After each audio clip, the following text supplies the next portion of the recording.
किसी पर भी माता लक्ष्मी की कृपा हो जाए, उसके जीवन में फिर कोई परेशानी नहीं आती। माता लक्ष्मी स्वास्थ्य, संतान, धन, वैभव तथा सौभाग्य प्रदान करने वाली देवी है। वो जब किसी मनुष्य पर अपनी कृपा दृष्टि डाल देती हैं, उस मनुष्य का जीवन सफल हो जाता है। ऐसी ही एक पौराणिक कथा के अनुसार माता लक्ष्मी ने नौकरानी बनकर एक माली के घर में बरकत की और उसके परिवार को खुशियों से भर दिया। एक बार की बात है, भगवान विष्णु का मन शेषनाग पर बैठे बैठे बहुत उदास हो रहा था। उन्हें धरती पर घूमने की इच्छा हुई और वो अपनी यात्रा की तैयारी में लग गए। स्वामी को तैयार होता देखकर लक्ष्मी माता ने भगवान विष्णु से पूछा, अरे स्वामी, आज सुबह सुबह तैयार होकर कहाँ जाने की तैयारी में हो? देवी लक्ष्मी, पता नहीं मन कुछ उदास है, इसलिए मैं धरती लोक पर भ्रमण करने जा रहा हूँ। हे देव, आप धरती पर भ्रमण के लिए जाएंगे तो आपके बिना मेरा मन भी नहीं लगेगा। क्या मैं भी आपके साथ धरती लोक पर भ्रमण के लिए चल सकती हूँ? ठीक है देवी लक्ष्मी, पर उसके लिए तुम्हें मेरी एक शर्त माननी होगी। तुम धरती पर पहुंचकर उत्तर दिशा की ओर नहीं देखोगी। ठीक है स्वामी, मैं धरती पर पहुंचकर उत्तर दिशा में नहीं देखूंगी। मुझे आपकी शर्त मंजूर है।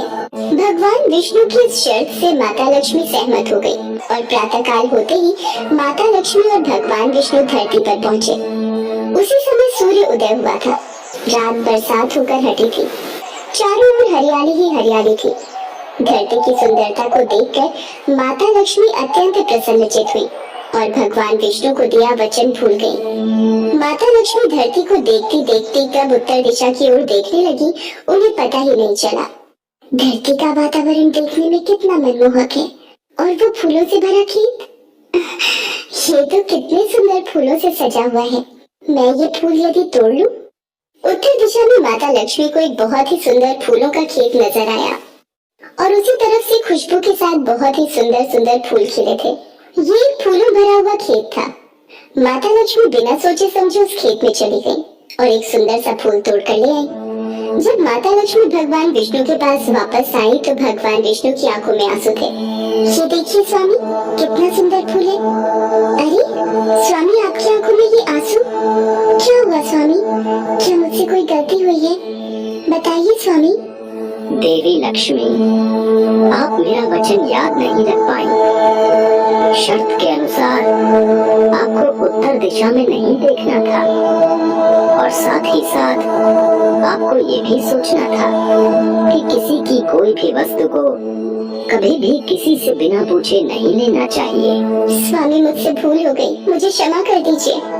देवी लक्ष्मी, आपने जो भूल की है उसकी सजा आपको जरूर मिलेगी। जिस माली के खेत से आपने बिना पूछे फल तोड़े हैं, ये भी एक प्रकार की चोरी है। इसलिए देवी लक्ष्मी, आप 3 वर्ष तक माली के घर में रहेंगी। इसके बाद मैं स्वयं आपको वैकुंठ वापस बुलाऊंगा। जैसी आपकी आज्ञा स्वामी। माता लक्ष्मी ने चुपचाप सिर झुकाकर वचन स्वीकार किया और भगवान विष्णु वैकुंठ लौट गए। माता लक्ष्मी ने गरीब लड़की का रूप धारण कर लिया। खेत के मालिक का नाम माधव था। माधव की पत्नी 2 बेटे और 3 बेटियां थी। सभी उस छोटे से खेत पे काम करके किसी तरह से गुजारा करते थे। खेत के पास ही माधव की झोपड़ी थी।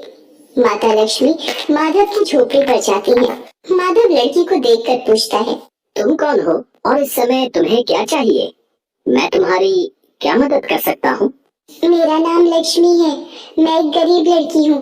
मेरी देखभाल करने वाला कोई नहीं। मैंने कई दिनों से कुछ भी नहीं खाया। मुझे कोई भी काम